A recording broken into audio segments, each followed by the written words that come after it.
Bismillahirrahmanirrahim.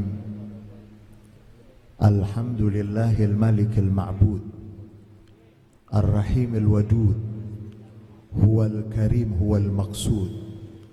Summa salatu wassalam ala man biwujudihi wujidal wujud wa sa'idal wujud wa burikal wujud wa tahaqqaqa asma ma'anil wujud. Sayyidina wa habibina wa syafi'ina wa qurrati a'yunina wa maulana Muhammad, sahibil liwa'il ma'qud wal maqamil mahmud wal hawdil mawrud, wa ala alihi at-tayyibin at-tahirin wa ashabihi dhawil karami wal jud wa man tabi'ahum bi ihsanin ila yaumil khulud. Puja dan puji syukur senantiasa kita haturkan kehadirat Allah Subhanahu wa taala. Salawat dan salam untuk Nabi Muhammad sallallahu alaihi wasallam, untuk keluarga beliau, para sahabat beliau, dan seluruh pengikut beliau yang setia sampai akhir masa. Yang sungguh kami cintai dan kami muliakan para habaib anak cucu Rasulullah sallallahu alaihi wasallam, wabil khusus mutawalli maqam Luar Batang Al-Habib Husain bin Hasan Al-Idrus mata'anallah bituli hayatih, dan seluruh para habaib yang hadir. Ada Habib Hafiz Al-Idrus, ada Habib Hamid Al-Kaf yang sedang bergerak menuju, mudah-mudahan saya dan kita semua mendapatkan keberkahan dari beliau-beliau. Al-Habib Fahmi Al-Idrus, Al-Habib Novel dari Solo, kemudian juga seluruh para alim ulama, para kiai, dan tadi kita sudah mendengarkan sambutan dari Wakil Menteri Agama Republik Indonesia, dan tadi juga kita sudah mendengarkan apa yang disampaikan oleh Ketua PWNU Dr. Syamsul Ma'arif. Syams itu kita kalau Al-Idrus itu Syamsus Sumus. Nah, ini Syamsul Ma'arif. Jadi para habaib itu kalau menyebut Al-Idrus itu Syamsus Sumus. Nah, ini datang Syamsul Ma'arif. Ketua PWNU DKI Jakarta, mudah-mudahan beliau selalu sehat walafiat. Kemudian tadi kita sudah mendengarkan juga yang telah disampaikan oleh Sekjen, Sekretaris Jenderal MUI DKI Jakarta. Masih muda, istrinya berapa? Mana dia? Mana dia? Kiai Haji Auza'i Mahfud Asirun. Beliau Sekretaris Jenderal MUI DKI Jakarta. Jadi Indonesia insya Allah punya masa depan karena masih muda. Sekjennya masih muda. Istrinya berapa? Beliau putra dari Kiai Haji Mahfud Asirun, salah satu tokoh dan ulama Betawi, dan banyak lagi yang semestinya akan hadir tapi masih. Dan saya lihat di sini ada Sekretaris Umum Rabithah Alawiyah, Profesor Dr. Muhammad Al-Hamid. Mana tadi saya lihat? Sekretaris Umum Rabithah Alawiyah. Dan saudara-saudara, saya juga melihat tadi ada Banser yang membantu, kemudian juga semua yang terlibat untuk mensukseskan acara yang penuh dengan keberkahan ini. Saya nggak mau ceramah, saya cuma mau baca ada beberapa kitab, sedikit aja. Sedikit sudah berapa menit tadi katanya? Ya nggak sampai 10 menit. Ini ada satu kitab, judulnya Kashfus Sutur Amma Ushkila Min Ahkamil Kubur. Kashfus Sutur Amma Ushkila Min Ahkamil Kubur, ditulis oleh seorang ahli hadis, murid Syekh Yasin Al-Fadani, Dr. Mahmud Said Mamduh. Di dalam kitab ini beliau menguraikan hubungan antara masjid sama kuburan. Masjid sama kuburan. Detailnya nanti aja. Silahkan para kiai, terutama para kiai, para alim ulama, para habaib, kitab ini menjadi pegangan untuk kita mengetahui ada nggak sih dasarnya secara syariat. Kan banyak di Indonesia masjid ada apanya? Ada kuburannya. Lalu lahirlah orang-orang yang ngajinya belum lengkap. Kalau nonton serial tuh, drama yang berseri ada 30 seri, dia baru nonton yang pertama yang kedua, udah ngasih kesimpulan, akhirnya jadi kacau. Di dalam kitab ini diuraikan bagaimana dari mulai Ashabul Kahfi. Ashabul Kahfi dibangunkan masjid Kemudian nanti ada beberapa sahabat Nabi sampai dengan kota suci Madinah, bagaimana Nabi Muhammad SAW dikubur, dan kubur beliau di samping Masjid Nabawi. Memang pernah ada kelompok yang ingin mencongkel dan berusaha untuk menghilangkan, tidak dibolehkan di situ, tapi alhamdulillah sampai sekarang masih terjaga. Kemudian yang terpenting ini saya bawa, mohon maaf, berapa menit lagi ini saudara-saudara. Yang kedua, kitab Tajul A'ras, kitab karya Al-Habib Ali bin Husain Al-Attas. Mudah-mudahan saya dan kita semua mendapatkan keberkahan dari beliau. Kenapa saya wajib bawa kitab ini pada hari ini? Karena yang tadi dibacakan tentang manaqib Habib Husain bin Abu Bakar Al-Idrus itu saripatinya diambil dari kitab Tajul A'ras.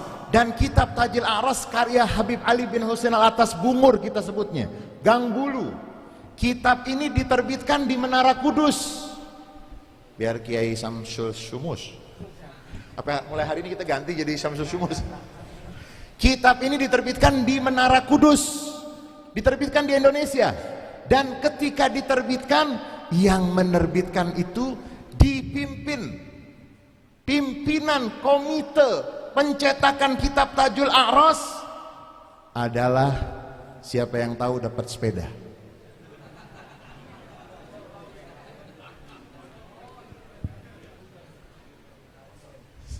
Bisa nggak digedein, bisa nggak? Nggak bisa. Ini IT-nya mana IT? Tim IT mana tim IT? Kiai Samsul, Kiai Auzai mana? Saudara-saudara, bisa ya? Ya. Ini kitab karya Habib Ali bin Husain Al-Attas Bungur. Ketika diterbitkan, yang menerbitkan dipimpin penerbitan itu oleh satu komite. Pimpinan komite itu adalah Kiai Haji Idham Khalid, ketua PBNU yang paling lama menjadi ketua PBNU. Kalau saya salah nanti dilulusin sama guru saya, Kiai Samsul Arif. Ketua PBNU paling lama, berapa lama tuh? Nah ini apa? 3-4 periode. Kiai Haji Idham Khalid alaihi rahmatu wa ridwan, yang masuk juga sebagai pahlawan nasional. Kiai Haji Idham Khalid murid Habib Ali Bungur. Dan di dalam takriz waktu itu beliau sebagai Ketua Dewan Pertimbangan Agung. Jadi hubungan habaib dengan NU gimana? Bukan baik lagi alaqah baina Nahdlatul Ulama wal habaib, baik misal alaqah baina ruh wal jasad. Ma nadri man huwal jasad wa man huwar ruh.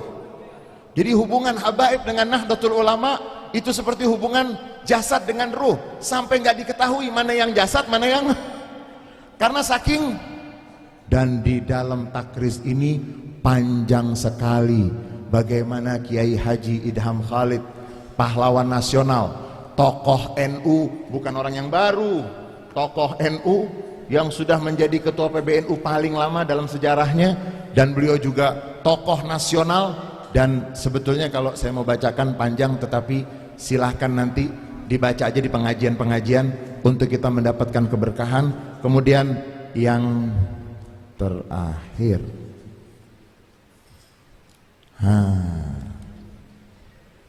ini kitab Tajul A'ras dicetak ulang, dan di dalam Tajul A'ras ini semua guru-guru Habib Ali bin Husain, guru-guru Habib Saleh bin Abdullah Al-Attas, keramat luar batang disebut di sini. Dan dikatakan keramat luar batang yang salah satu yang menyebabkan penuh dengan keberkahan karena memang kedudukan Habib Husain bin Abu Bakar Al-Idrus yang sangat tinggi di sisi Allah Subhanahu wa taala. Dan di dalam cetakan Tajul A'ras yang baru yang diterbitkan yang diterbitkan oleh, yang disunting kembali oleh Syekh Abu Bakar Badzib, di bagian yang pertamanya nanti akan diberikan tentang sanad. Nah ini saya berapa menit lagi? Berapa? Ini ada Mohon maaf.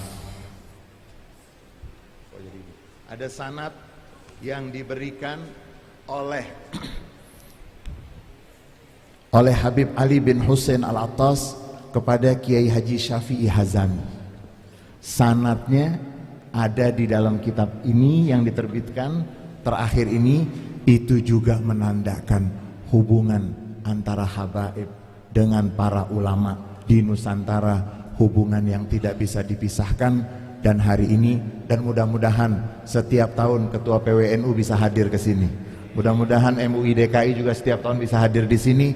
Dan mudah-mudahan Allah Subhanahu wa Ta'ala berikan kepada kita keberkahan yang berlimpah dari begitu istimewanya keberkahan Habib Husain bin Abu Bakar Al-Idrus. Dan yang terakhir sebagai penutup, ada seorang pujangga ketika dia memuji Raja Husain Jordania. Ketika memuji tentang Raja Husain Jordania yang merupakan keturunan Rasulullah SAW dari jalur Sayyidina Hasan, Mahdi Al-Jawahiri, penyair tersebut mengatakan, Al-Ja'ilina diyarahum wa kuburahum lissailina anil kirami dalila. Beliau-beliau anak cucu Rasulullah SAW, mereka itu yang telah menjadikan rumah mereka dan kuburan mereka. Siapa yang bertanya, siapa yang mencari tentang orang-orang mulia, rumah mereka dan kuburan mereka menjadi tanda. Disitulah ada orang-orang mulia, disitulah menetap, dan disitulah pernah hadir orang-orang mulia. Dan Indonesia pernah punya cerita yang cukup menarik. Ada satu pahlawan Indonesia yang mendapatkan gelar pahlawan, namanya Ki Bagus Hadi Kusumo, tokoh Indonesia, tokoh Muhammadiyah yang mendapatkan gelar pahlawan. Ternyata sedang dicari kuburannya, nggak diketahui kuburannya di mana. Dan dari sini kita bisa mengambil kesimpulan pentingnya ziarah kubur untuk tidak menghilangkan jejak beliau-beliau yang telah berjasa. Mudah-mudahan Allah Subhanahu wa Ta'ala berikan kepada kita keberkahan zahir, batin, dunia sampai akhirat. Banyak kurangnya dari saya. Hadanallahu wa iyyakum ajmain, wallahul muwaffiq ila aqwamit thoriq wal afu minkum. Wassalamualaikum warahmatullahi wabarakatuh.